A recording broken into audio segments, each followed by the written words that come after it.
Hello guys, ഇന്നലെ 24 ചാനലിൽ ഒരു അടിപൊളി ചർച്ച കണ്ടു. സന്തോഷ് പാണ്ഡിറ്റ് ഒരു ഭാഗത്ത്, മറ്റുള്ളവരൊരു ഭാഗത്ത്.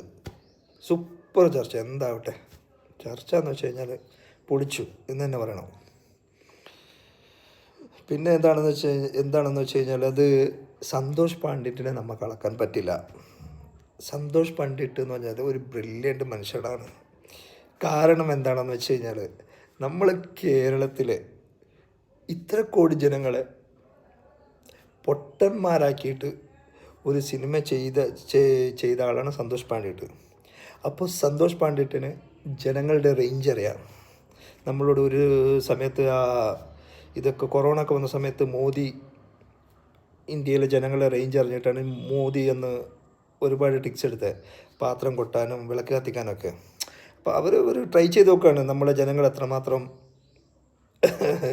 എങ്ങനെ വികസിച്ചു എന്നുള്ളത്.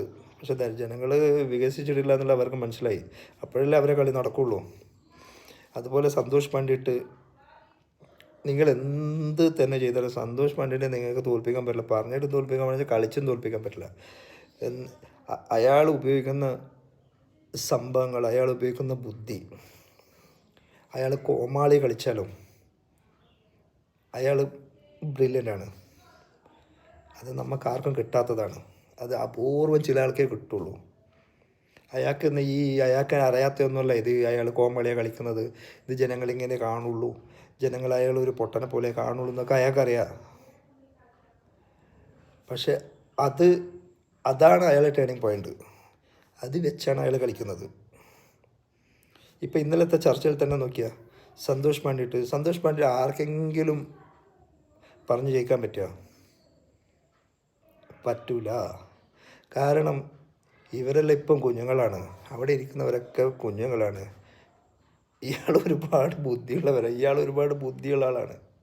അതൊന്ന് മനസ്സിലാക്കിയാൽ മതി.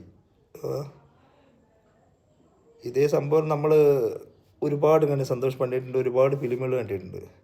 സന്തോഷ് പാണ്ഡിറ്റ് ആ ഫിലിം എടുത്തത് സന്തോഷ് പാണ്ഡിറ്റിനറിയാം നമ്മുടെ ജനങ്ങളുടെ നിലവാരം എത്രയാണെന്നറിയാം കേരളത്തിലുള്ളത്.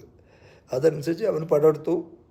അതും കാണാൻ ആൾക്കാർ പോയി, നല്ല വ്യൂവേഴ്സിനെ കിട്ടി. ഇതാണ് ടെക്നിക്ക്, ഇതാണ് ബുദ്ധിയുള്ളവൻ ചെയ്യുന്നത്.